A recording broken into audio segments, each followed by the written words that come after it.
Good morning. If you did not know, my name is Sam, and this morning we're going to talk about bad art. Now, what is bad art?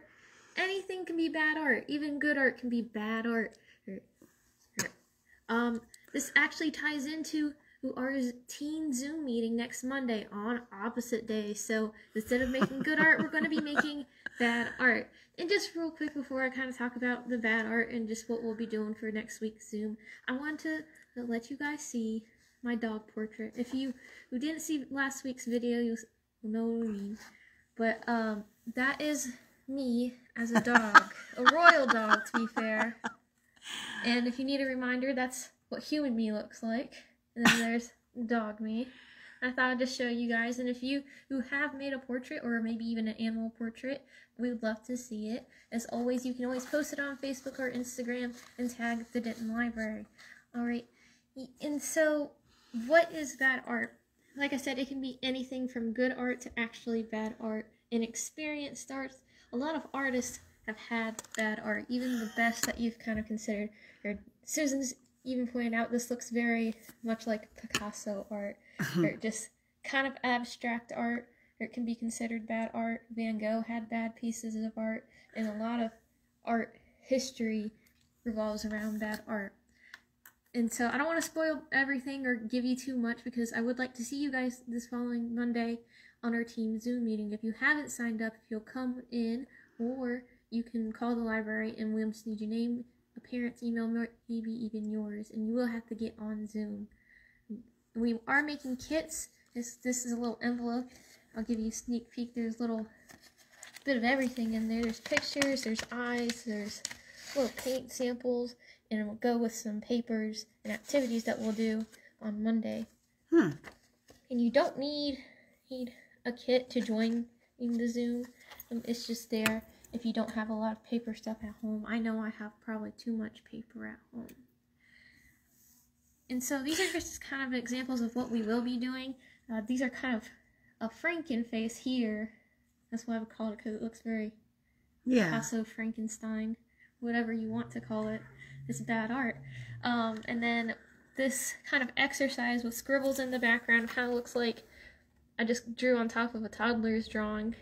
And then I drew a face with one continuous line. That's what all this black line is. It's all one line. Oh, it is. We kind of have just some ideas of what we're going to be doing next week. You can take any colorful shape. You don't have to make it a face. You can make it a piece of wadded up gum if that's what you want it to look like. You can see it. I'll just take a pen. I don't need any special pens. And now this is a wadded up, chewed up piece of gum. Kind of looks like before you did that, a weird nose. And see, you could have made it into a weird nose if you wanted it to. It's kind of added a challenge because I'm upside down, so I can't make his faces.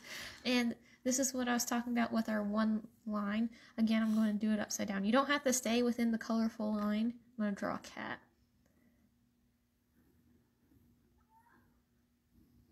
And then you don't have to stay in the line. You can scribble more on top of it once you're done if you want. And then just scribble on top of it. You can see I made one line, in art there where I continuously did it over and over. And I could have done the same thing. I'll draw, I guess, another cat in this one with one line only. So just start drawing. And I can't take my pen off the paper, so if I want little spaces in his ears to show where the fur stops, you have to make it one line.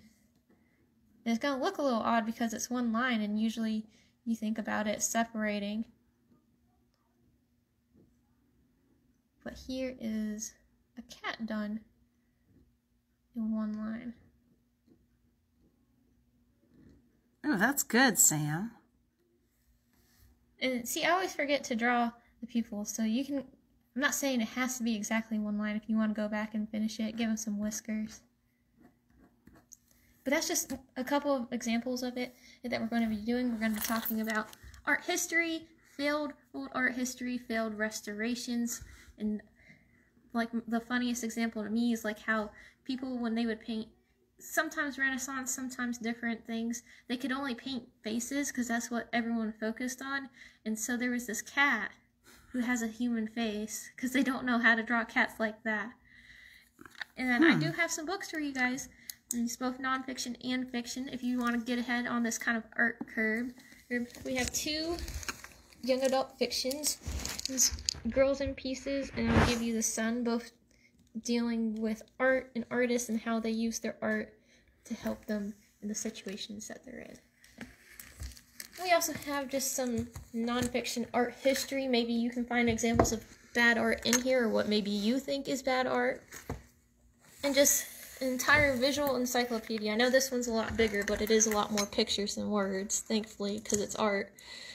Just about a bunch of different arts. And you could probably think the girl with the pearl earring right there is an example of bad art. It's all up to your opinion, but if you would like to make some bad art and try some art exercises with us, we are doing the Teen Zoom meeting Monday the 25th, so if you want to sign up, I'll see you there.